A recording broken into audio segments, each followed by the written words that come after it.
नमस्कार, न्यूज 24 देख रहे हैं आप और आपके साथ मैं हूं दीपिका यादव। सुशांत केस में ईडी लगातार सुशांत और रिया से जुड़े लोगों से पूछताछ कर रही है और इसी कड़ी में ईडी ने देर रात तक सुशांत के दोस्त सिद्धार्थ पिठानी से पूछताछ की। 2 बजे रात तक सिद्धार्थ से पूछताछ की गई।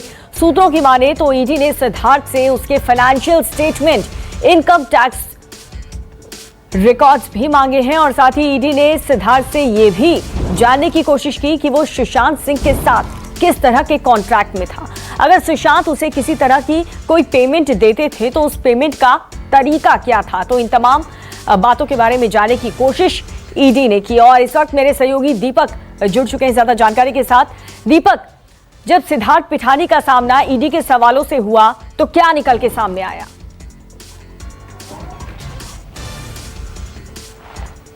जी, सिद्धार्थ पिठानी वो कड़ी हैं जो उस वक्त घटनास्थल पर मौजूद थे और सुशांत के काफ़ी करीबी माने जा रहे थे। ऐसे में ईडी ने सिद्धार्थ पिठानी को 2 बार तलब किया, 2 बार सिद्धार्थ पिठानी के बयान दर्ज किए गए हैं। ईडी यह जानना चाहती है कि सुशांत सिंह राजपूत ने किस बिना पर और किस पोस्ट पर, किस पद पर सिद्धार्थ पिठानी को कार्यरत किया हुआ था। जो पैसे दिए जाते थे सैलरी के रूप में, वो किस मोड में दिए जाते थे, यानी कि उन्हें ऑनलाइन ट्रांजैक्शन किया जाता था सुशांत सिंह राजपूत के द्वारा या चेक के जरिए पैसे दिए जाते थे। तो ऐसे कई सवाल थे जिनकी जानकारी ईडी अधिकारी सिद्धार्थ पिठानी से ले रहे थे। आपको बता दें कि सिद्धार्थ पिठानी ही 14 जून को मौजूद थे और उन्होंने ही परिवार को इस बारे में जानकारी दी थी कि सुशांत सिंह राजपूत ने आत्महत्या कर ली है। सुशांत सिंह दरवाजा नहीं खोल रहे हैं। उसके बाद मीतू सिंह जो उनकी बहन है वो पहुंचती हैं गोरेगांव से बैंड्रा इलाके में स्थित सुशांत के घर पर और उसके बाद दरवाजा खुलवाया जाता है डुप्लीकेट चाबी के द्वारा। ऐसे में कई सवाल थे जिनके जवाब चाहती थी ईडी और यही वजह है कि सिद्धार्थ पिठानी को 2 बार तलब किया गया है। इससे पहले भी अब तक 8 लोगों की पूछताछ ईडी अधिकारियों के द्वारा इस पूरे मामले में की गई है और कई महत्वपूर्ण जानकारियां भी लगातार निकलकर सामने आ रही हैं। जी बिल्कुल दीपक, लेकिन देखा जाए if I am not wrong Deepak, तो क्या सुशांत सिंह राजपूत का जो सोशल मीडिया प्लेटफॉर्म था उसको पूरी तरीके से सिद्धार्थ पिठानी ही संभालते थे? वो बहुत ज्यादा करीबी थे सुशांत के और जो जवाब उन्होंने ईडी को दिया, जो रिकॉर्ड्स उन्होंने ईडी के सामने रखे, ईडी क्या संतुष्ट थी या फिर इनको भी वापस बुलाया जाएगा?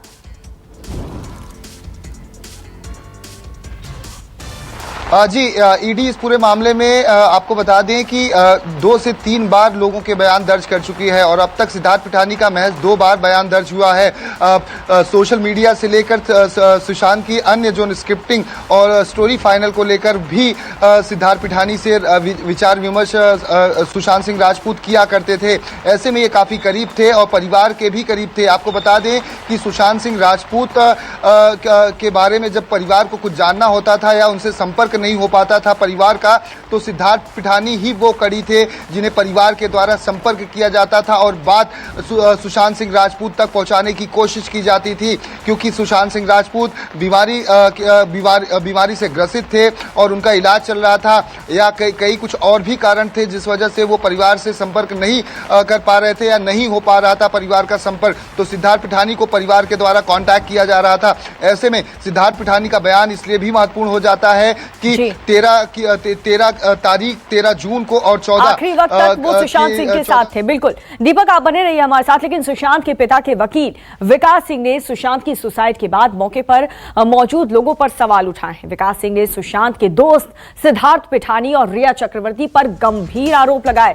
उन्होंने कहा कि एफआईआर दर्ज होने से पहले तक सिद्धार्थ पिठानी सुशांत के परिवार के साथ थे। एफआईआर दर्ज होते ही सिद्धार्थ ने पाला बदल लिया।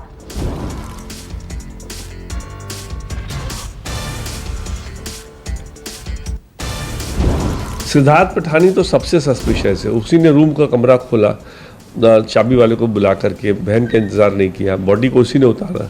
लेकिन उसने होशियारी बहुत की, क्योंकि बहुत शातिर क्रिमिनल भी बहुत शातिर होते हैं। उसने होशियारी ये की कि परिवार से बात करता रहा जब तक एफआईआर दर्ज नहीं हो गया और परिवार को सांत्वना देता रहा एज इफ कि वो रिया के खिलाफ है और परिवार को मदद करना चाहता है सच्चाई तक पहुँचने के लिए।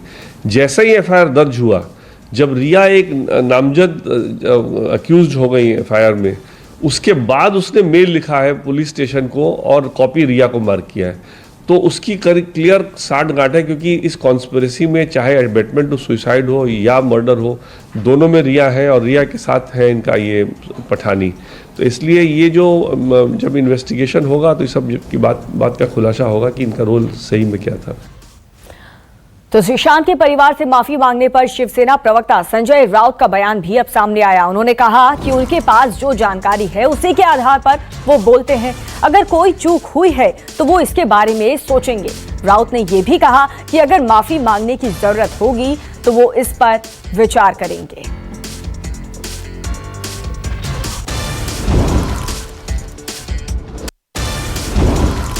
मुझसे कोई चूक हो गई है तो मैं ज़रूर इस बारे में सोचूंगा, लेकिन मुझे देखना पड़ेगा। मेरे पास जो जानकारी है वो जानकारी के आधार पर मैं बोलता हूँ। जैसे परिवार के पास कुछ जानकारी है और उस आधार से बिहार से वो आरोप प्रत्यारोप कर रहे हैं, जानकारी तो कोई में सीबीआई वाला मामला लेकर के, ईडी का मामला लेकर के साजिश आपको क्या लगता है सर? महाराष्ट्र सरकार की बदनाम करने की साजिश है। कौन कर रहा है सर? कौन कर रहा है? जल्दी पता चलेगा। मेरा और सुशांत केस में ईडी की जांच जैसे जैसे आगे बढ़ रही है, रोज नए नए खुलासे हो रहे हैं। सूत्रों के मुताबिक अब रिया ने सुशांत पर बेहद ही चौंकाने वाले खुलासे किए। ये पहली बार है जब रिया ने सुशांत को लेकर कोई बड़ा दावा किया है। सूत्रों के मुताबिक रिया ने ईडी के सामने सुशांत को लेकर खुलकर बात की। रिया ने ईडी को यूरोप टूर की पूरी कहानी बताई। ईडी सूत्रों के मुताबिक रिया ने बताया है कि अक्टूबर 2019 में यूरोप टूर के दौरान उन्होंने सुशांत के अंदर काफी ज्यादा बदलाव देखे थे, चेंजेस देखे थे। रिया के मुताबिक होटल के एक अलग कमरे में सुशांत सबसे अलग रुद्राक्ष के साथ मंत्र पढ़ रहे थे।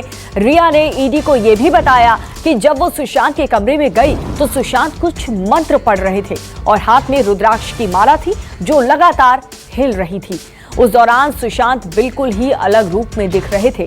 रिया के मुताबिक ये ट्रिप नवंबर के पहले सप्ताह में खत्म होनी थी, लेकिन अक्टूबर के आखिरी हफ्ते में ही वापस आना पड़ा था क्योंकि सुशांत बीमार हो गए थे। तो ये बहुत बड़ा खुलासा रिया चक्रवर्ती की तरफ से किया जा रहा है। आपको बता दें, सुशांत और रिया यूरोप ट्रिप पे गए थे और उस यूरोप ट्रिप के बारे में रिया जो जानकारी दे रही है वो वाकई में बहुत ही चौंका देने वाला है, क्योंकि रिया ये कह रही है कि हमें ये ट्रिप एक हफ्ते पहले ही कैंसिल करनी पड़ी क्योंकि सुशांत की जो तबीयत थी वो ठीक नहीं थी और काफी ज्यादा उनके स्वभाव में, उनके नेचर में उन्होंने बदलाव महसूस किया। रिया का कहना है कि उस दिन पहली बार सबसे अलग लग रहे थे सुशांत। टूर के दौरान सुशांत को बीमारी से ग्रसित उन्होंने पाया और कहा कि काफी ज्यादा वो बदल चुके थे। अक्टूबर 2019 में इटली के फ्लोरेंस में छुट्टियां मनाने ये जब गए थे और उसी दरमियान ईडी के सामने रिया ने यह खुलासा किया कि सुशांत बदले बदले से लग रहे थे। उनके नेचर में काफी ज्यादा चेंजेस उन्होंने महसूस किए। तो सुशांत सुसाइड केस की जांच अब सीबीआई के हवाले है। सीबीआई अब इस पूरे मामले की जांच में जुट चुकी है और इस बीच रोज रोज हो रहे फर्जी खुलासों से आहत सुशांत के परिवार का दर्द छलका है। परिवार ने खुला खत लिखा है। चिट्ठी में इशारों इशारों में रिया और उनके परिवार को घेरा गया है। लिखा है कि एक नामी आदमी को ठग बदमाशों के झुंड ने घेर लिया। मुंबई पुलिस पर भी चिट्ठी में निशाना साधा गया। आरोप है कि हत्यारों को ढूंढने की बजाय रखवाले मृत शरीर की फोटो प्रदर्शनी लगाने में लग गए हैं। सुशांत की मानसिक बीमारी की कहानी बताकर उसके चरित्र को मारने की कोशिश की गई। और यही नहीं, चिट्ठी में यह भी लिखा गया कि इस घड़ी में परिवार के नाम पर कोई भी बयानबाजी कर रहा है, कोई भी दोस्त, कोई भी भाई मामा बन गया है। और चिट्ठी में आरोप लगाया है कि सुशांत हनी ट्रैप गैंग की गिरफ्त में थे। परिवार पर कीचड़ उछालकर बदनाम किया जा रहा है और साथ ही ये भी आरोप लगाया परिवार को सबक सिखाने की धमकी भी दी जा रही है। दीपक मेरे सहयोगी जुड़ चुके हैं। दीपक, जिस तरीके से सुशांत के पिता ने ये इमोशनल लेटर हम कहेंगे, क्योंकि रिया की तरफ से ये कहा जा रहा है कि सुशांत मेंटली कुछ डिस्टर्ब लग रहे थे, उनके नेचर में बहुत ज्यादा ड्रास्टिक चेंज उन्होंने देखा जब वो यूरोप ट्रिप पर गए थे। रुद्राक्ष की माला का वो जिक्र कर रही हैं, सुशांत मंत्र जाप करते थे और इससे पहले भी काफी कुछ कहा गया है।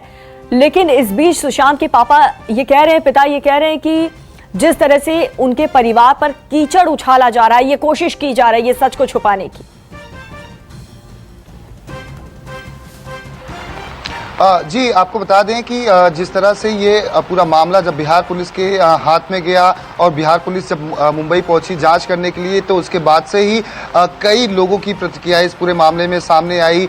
कई लोग ऐसे थे जो रिया को समर्थन कर रहे थे, तो कई ऐसे थे जो सुशांत के परिवार को लेकर भी आरोप खड़े कर रहे थे। ऐसे में आपको बता दें कि रिया चक्रवर्ती की तरफ से एक चैट जो साझा किया गया था जो सुशांत सिंह राजपूत और रिया के बीच का था, उसमें कहीं ना कहीं यह दिखाने की और दर्शाने की कोशिश की जा रही थी कि सुशांत सिंह राजपूत अपनी बहन से नाराज चल रहे हैं, और ऐसे में जो कुछ विवाद उस घटना को लेकर हुआ था उसका भी जिक्र किया गया था। तो ऐसे चैट सामने आए थे। आपको बता दें संजय राउत जो शिवसेना के बड़े नेता हैं, उन्होंने सुशांत के परिवार को लेकर आरोप लगाते हुए ये कहा कि सुशांत और उनके पिता के बीच में कुछ बात बनती नहीं थी। यहाँ तक कि सुशांत के पिता को लेकर उन्होंने दूसरी शादी तक की बात कह डाली। ऐसे में अब सुशांत के परिवार की तरफ से 9 पन्नों का जो ये इमोशनल 9 पन्ने हैं जो लिखकर उन्होंने अब सार्वजनिक तौर पर लोगों के सामने रखे और बताने की कोशिश की जा रही है कि इनका परिवार एक मध्यम वर्गीय परिवार है, जो जमीन से उठा हुआ परिवार है और यहाँ तक पहुंचा। ऐसे में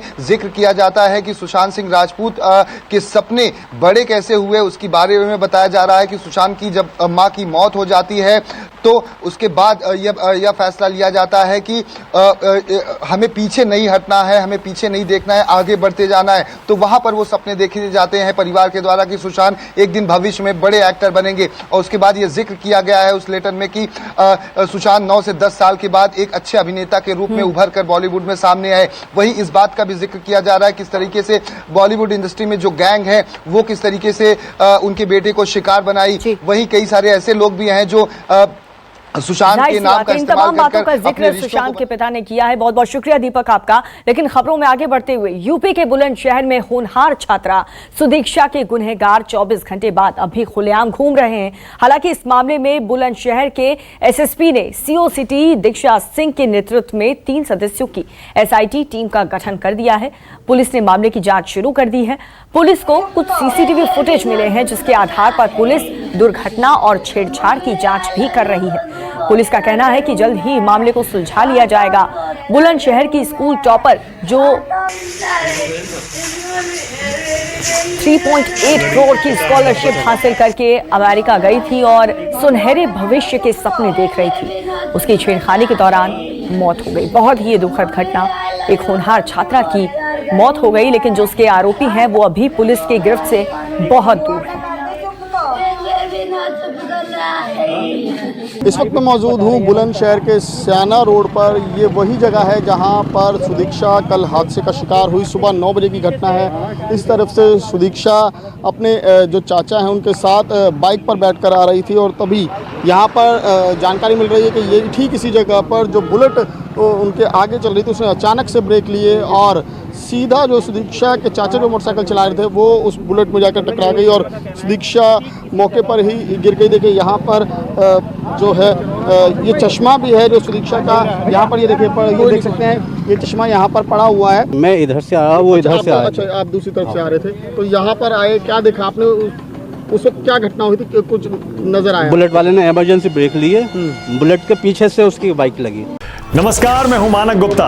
अगर आपको हमारा ये वीडियो पसंद आया हो तो इसे लाइक और शेयर जरूर करें और हाँ, हमें सब्सक्राइब और फॉलो करना ना भूलें ताकि आप देश और दुनिया की कोई खबर मिस ना करें। तो जुड़े रहिए हमारे साथ और देखते रहिए News 24।